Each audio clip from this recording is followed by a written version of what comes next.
Welcome to the Bible in a Year. We're still in Capernaum, where last episode we saw Jesus teaching in a house. So many people had gathered that it was packed to capacity and no one could get in. And for friends came carrying a paralyzed man on a mat, but they couldn't get to him because of the crowd.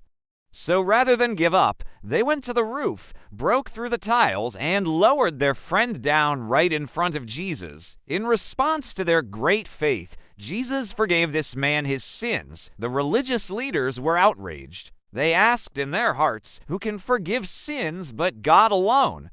So today, we'll see how Jesus responded to their doubts.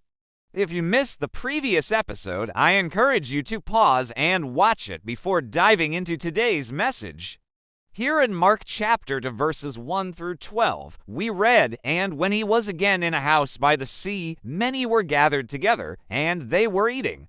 And when the time had come, he himself began to heal the paralytic." This was another occasion when Jesus taught in someone's house. It says many were gathered together. That would mean there was probably a meal being prepared, perhaps even a dinner party atmosphere, just like we might have today. But the lesson here isn't about manners or etiquette. Jesus teaches us what matters most when company comes over. Then it says that the time had come, and this phrase literally means that the hour had come. But it carries the idea of an appointment. It was time for the scheduled event to begin. And what was the appointed event? Healing the paralytic. Now, if you think this is gruesome, I completely understand.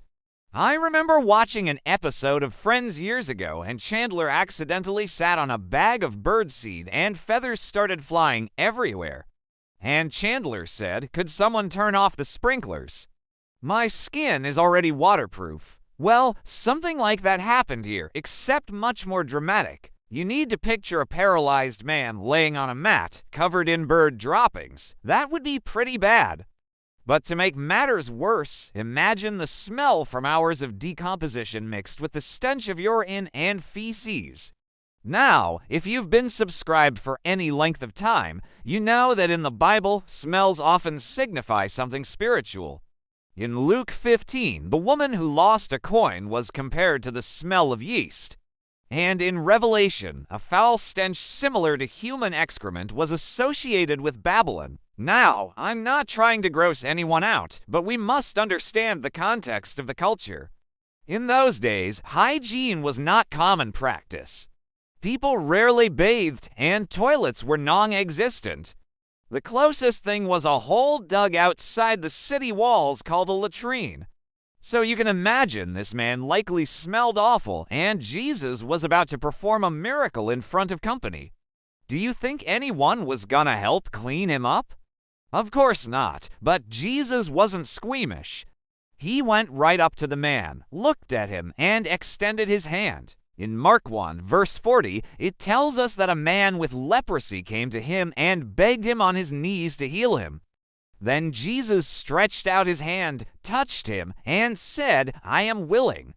Be clean." So here in Mark 2, notice how the word touched is emphasized.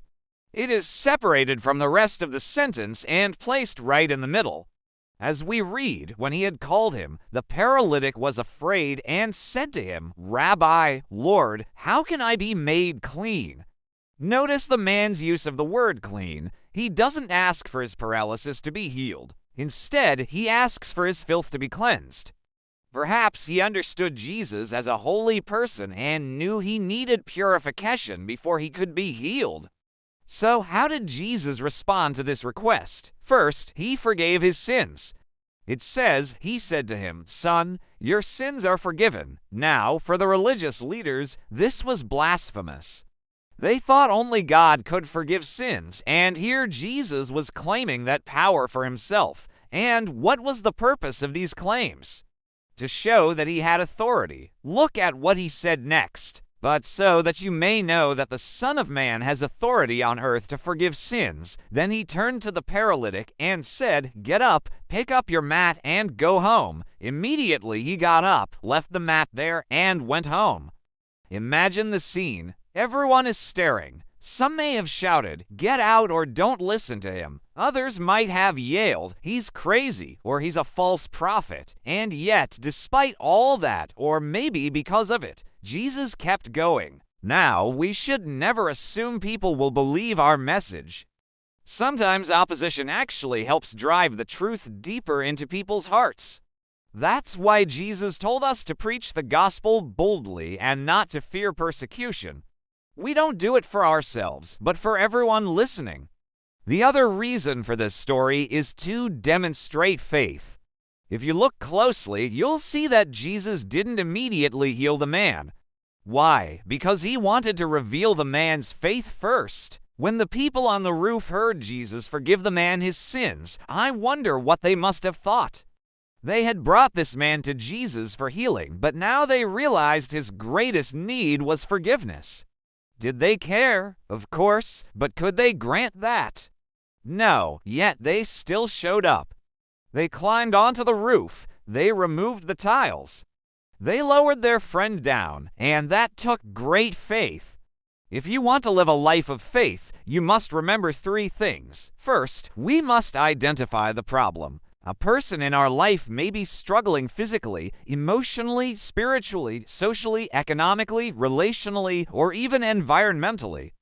The list goes on and on. Next, we must determine the solution. Is it for us to pray? Is it for us to preach? Is it for us to teach? Is it for us to serve? Or is it for us to simply be there for the person? Finally, we must decide to take action. Most problems won't be solved by wishful thinking or passive dreaming. Instead, they require proactive engagement. Don't just sit around and complain about the world. Get involved and take part in making it better. In fact, let me challenge you with this question. How will people know you're a follower of Jesus if you don't take action? But some may object and say, "I don't have the money. I don't have the time, I don't have the resources, or I don't have the education." But those are excuses. Let me give you 2 examples. One of the greatest missionaries to Muslims was Hudson Taylor. He grew up in England with every advantage imaginable, yet he spent 53 years living in China among the Muslim population.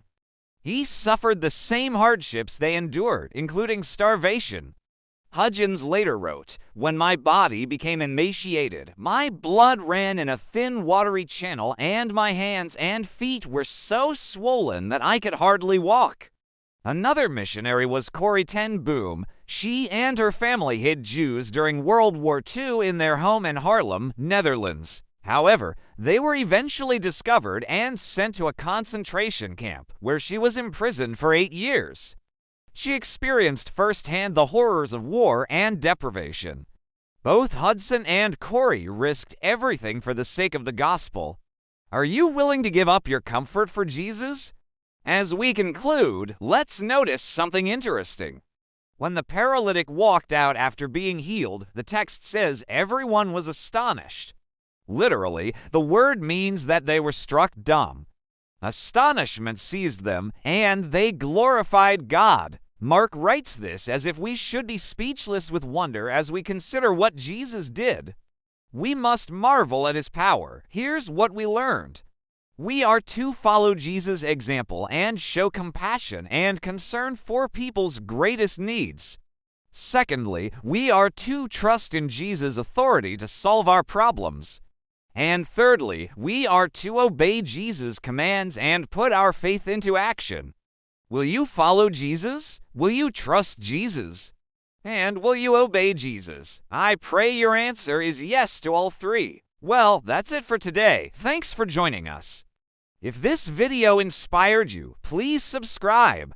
Also, check out the links below to learn about our new podcast. There you'll hear from amazing guests like Francis Chan, John Maxwell, and more. Until tomorrow, thanks for watching.